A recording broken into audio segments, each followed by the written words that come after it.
Bismillahirrahmanirrahim. Assalamualaikum warahmatullahi wabarakatuh. Alhamdulillahirabbil alamin wa bihi nasta'inu ala umurid dunya waddin. Wassalatu wassalamu ala asyrafil anbiya'i wal mursalin wa ala alihi washabbihi ajma'in. Amma ba'du. Baik, di sini sekedar bincang-bincang pinggiran, yaitu tentang Al-Fatihah, pintu pembuka kekhusyuan dalam sholat. Arti khusyuk tersebut dalam bahasa Arab yaitu merendah, tunduk, dan tenang. Jadi khusyuk itu dalam bahasa Arabnya itu artinya merendah, tunduk, dan tenang. Tapi dalam istilah lain, khusyuk itu adalah hudur, hati yang hadir bersama Allah, ma'ayatullah. Jadi khusyuk itu hati yang hadir bersama Allah dalam sholat. Sholat itu akan bernilai ketika hati hadir. Begitu pula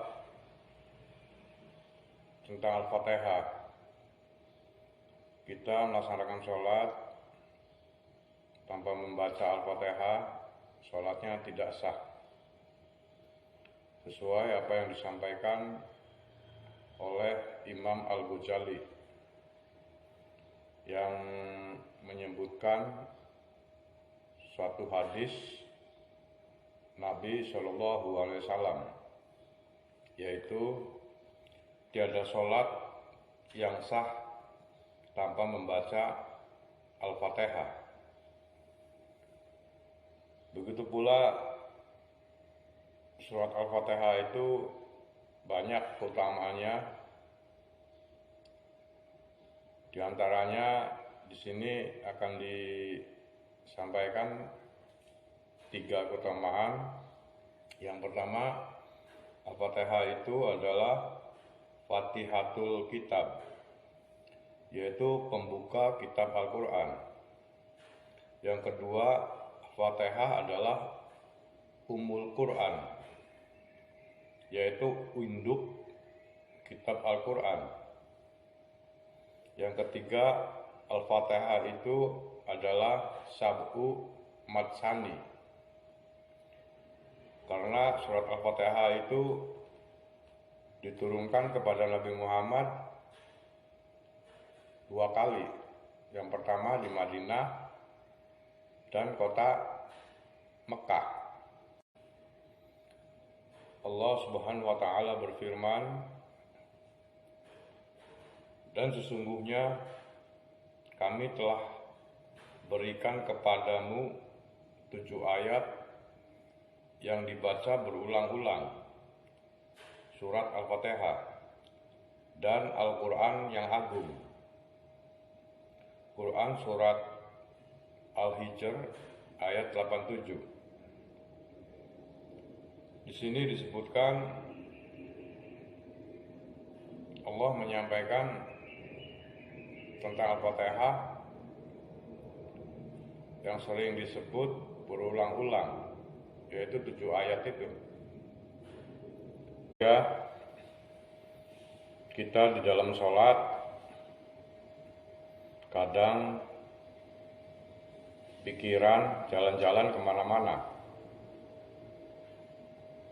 Juga hati kita kadang terganggu oleh permasalahan-permasalahan hidup, yaitu ekonomi atau keluarga, kerjaan, dalam pergaulan, dan lain sebagainya. Makanya sudah berapa lama, sekian lama kita merasakan dalam sholat itu tidak ada kekhusyuan. Pikiran selalu mengganggu dan hati juga terganggu. Jadi tidak khusyuk, tidak konsentrasi. Kita harus berusaha dengan sungguh-sungguh bagaimana caranya supaya dalam sholat kita khusyuk. Di antaranya yaitu kita harus mengetahui arti bacaan surat Al-Fatihah. Kita hafalkan ayat per ayat. Dimulai dari A'udzubillahi minasyaitonirrajim. Bismillahirrahmanirrahim. Alhamdulillahirabbil alamin dan seterusnya sampai amin. Kita harus menghafalkan sampai sehafal-hafalnya, sampai di luar kepala kita. Caranya ya satu-satu. Pertama, misalnya A'udzubillahi minasyaitonirrajim. Aku berlindung kepada Allah dari segala godaan setan yang terkutuk. Nah, ini dihafalkan dulu satu persatu. Jadi sampai hafal benar lafaz ini, baru kita pindah ke Bismillahirrahmanirrahim dengan menyebut nama Allah yang Maha Pengasih lagi Maha Penyayang. Ini juga dihafalkan dulu sampai sehafal-hafalnya, sampai hafal di luar kepala. Jadi jangan sampai belum hafal kita pindah, nanti buyar konsentrasi untuk menghafalkannya.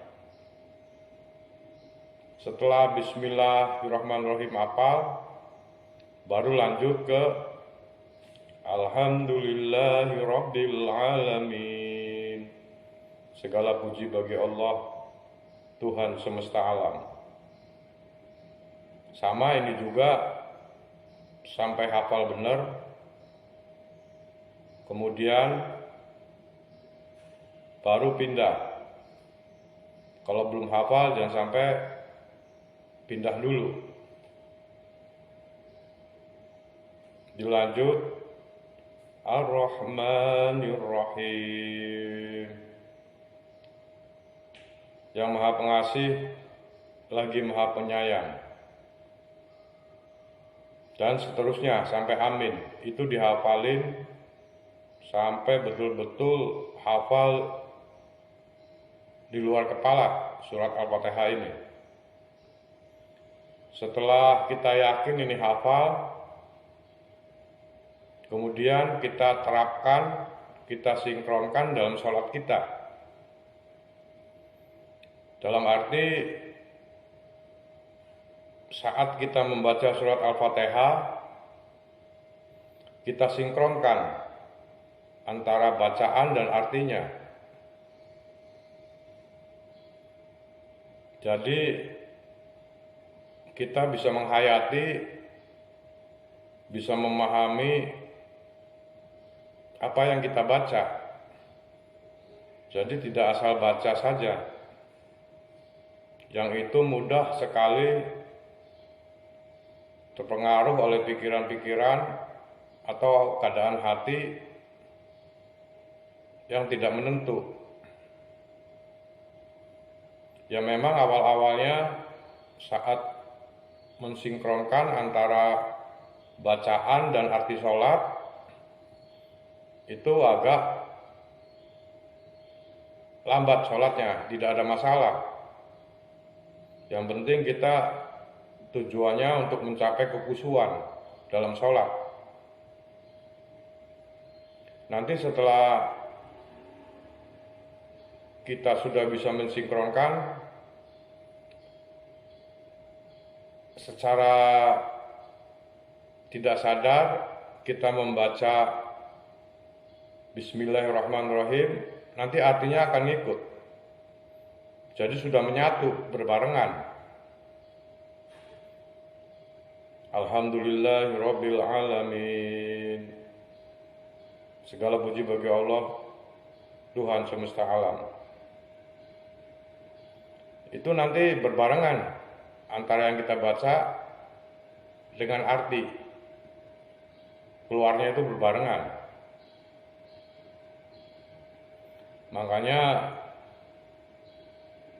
kita berusaha diterapkan dan disinkronkan atau disatukan antara bacaan Al-Fatihah dan artinya. Ya kadang kita lupa, tidak ada masalah. Kalau ingat langsung. Nanti lama-lama seiring proses akan menyatu. Jika kita sudah menerapkan, menyatukan antara bacaan Al-Fatihah dan artinya, insya Allah kita akan mencapai kekhusyuan. 50% sholat kita akan khusyuk, bahkan bisa 75%. Karena dengan kita mengetahui artinya, kita akan betul-betul menghayati, memahami di dalam sholat. Allah Subhanahu wa Ta'ala berfirman, jadikanlah sabar dan sholat sebagai penolongmu, dan sesungguhnya yang demikian itu sangat berat, kecuali bagi orang-orang yang khusyuk, yaitu orang-orang yang meyakini bahwa mereka akan menemui Tuhannya dan bahwa mereka akan kembali kepadanya. Quran Surat Al-Baqarah ayat 45 dan 46. Subhanallah, di sini lebih tajamkan lagi, kalau kita sholatnya khusyuk itu hati akan hadir bersama Allah. Pada ayat ini disebutkan akan menemui Tuhannya di dalam sholat itu, yaitu dengan hudurnya hati itu, hati hadir bersama Allah. Kemudian dalam ayat lain disebutkan, sesungguhnya beruntunglah orang-orang yang beriman, yaitu orang-orang yang khusyuk dalam sholatnya. Quran Surat Al-Mu'minin ayat 1 dan 2. Ayat ini menyampaikan orang-orang yang khusyuk dalam sholatnya itu akan beruntung. Ya jelas, maksudnya beruntung ini akan diterima, akan diridhoi oleh Allah. Yang sebelumnya kita tidak khusyuk, pikiran kemana-mana, dengan paham, mengetahui arti bacaan, insya Allah kita akan meningkat dalam kekhusyuan sholatnya. Pada ayat lain disebutkan, dan mereka mensyukur atas muka mereka sambil menangis, dan mereka bertambah khusyuk. Quran Surat Al-Isra ayat 109. Subhanallah. Di dalam kekhusyuan kita akan menangis. Berarti khusyuknya itu lebih khusyuk lagi. Di sini Allah menyampaikan dalam sholat kita menangis itu khusyuknya lebih khusyuk lagi.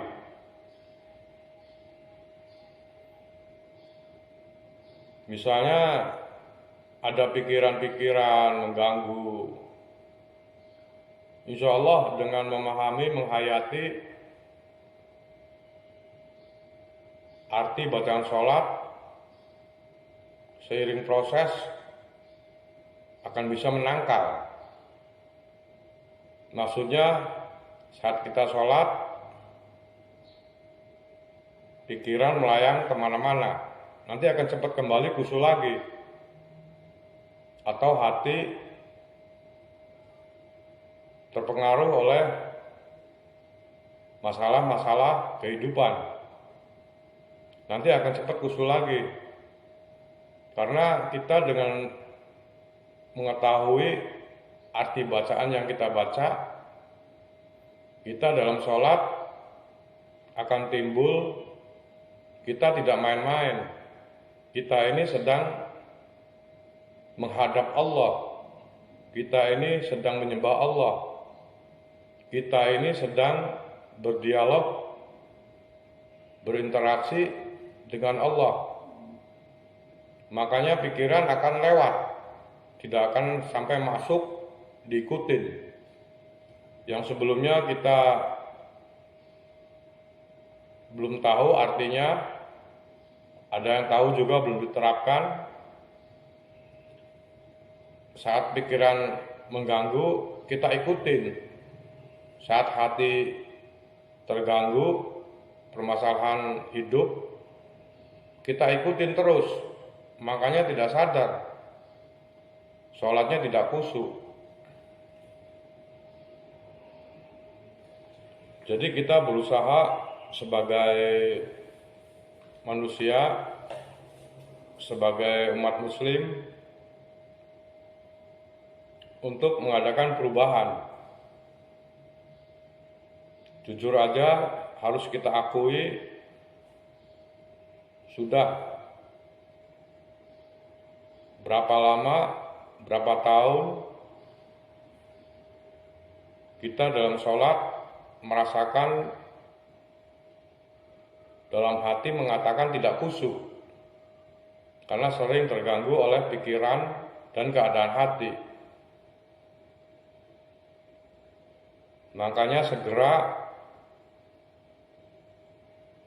dengan niat yang sungguh-sungguh untuk merubah, dengan menghafalkan sampai di luar kepala arti bacaan Al-Fatihah. Setelah hafal benar bacaan Al-Fatihah, lalu disinkronkan, diterapkan, disatukan dalam sholatnya. Insya Allah 50% bahkan 70% akan mengalami kekhusyuan. Jadi saat ruku, saat apa juga nanti akan terpengaruh oleh bacaan Al-Fatihah tersebut. Akan terpengaruh, ikut khusyuk juga. Saat sujud, saat duduk di antara dua sujud, kita akan ikut khusyuk juga. Jadi ini yang disampaikan khususnya untuk kita-kita yang muslim yang belum berthariqah. Yang belum berthariqah ya salah satunya cara khusyuk adalah harus mengerti, memahami arti bacaan sholat. Kalau orang yang sudah thariqah tentu sudah ada teknik dan cara sendiri yang diberikan guru mursyid. Tapi tidak salah juga yang berthariqah untuk memantapkan lagi kekhusyuannya, harus tahu juga artinya. Insya Allah semoga bisa cepat usul, cepat mengenal Allah. Antara cara dan teknik sholat khusyuk yang diberikan guru mursyid dengan kita mengetahui arti bacaan sholat dan diterapkan dalam sholat. Insya Allah semoga akan menambah kekhusyuan yang lebih mantap lagi, dan Allah tarik untuk mengenalnya, khusus yang untuk thariqah, yang berthariqah. Jadi nanti kita akan seiring proses akan mengalami jog. Jog itu kalau bahasa tasawufnya yaitu rasa rohani. Nah, di dalam rasa rohani ini nanti kita akan dipahamkan seiring proses.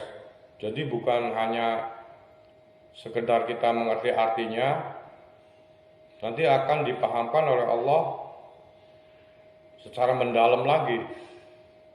Apa itu a'udzubillahi minasyaitonirrajim, bismillahirrahmanirrahim, dan seterusnya. Akan dikasih gambaran lebih mendalam lagi. Jadi bukan hanya mengetahui artinya saja. Jadi nanti ya insya Allah untuk bacaan doa-doa selanjutnya nanti terdorong dengan sendirinya. Setelah Al-Fatihah ini bisa diterapkan,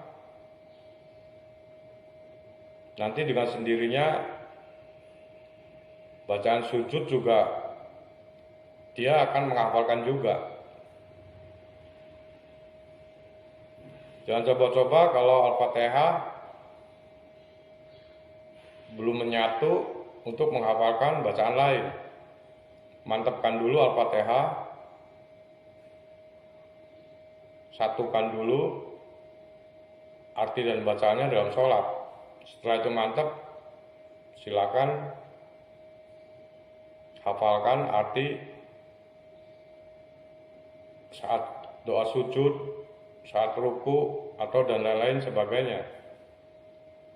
Insya Allah untuk penyempurnaan kekhusyuan yang 50%, 70% itu akan menjadi 100%. Seandainya setiap bacaan sholat kita mengetahui artinya. Demikian bincang-bincang pinggiran ini, barangkali banyak kekurangan, mohon maaf lahir dan batin. Ini hanya sekedar berbagi apa yang dialami. Jadi benar-benar ingin berbagi sebelum masuk thariqah pakai cara itu. Alhamdulillah bisa menepis pikiran-pikiran dalam sholat yang mengganggu, hati juga bisa menangkalnya. Hatinya hadir terus bersama Allah karena kita mengetahui artinya. Jadi nggak main-main, kita sedang berhadapan dengan Allah. Demikian, terima kasih. Assalamualaikum warahmatullahi wabarakatuh.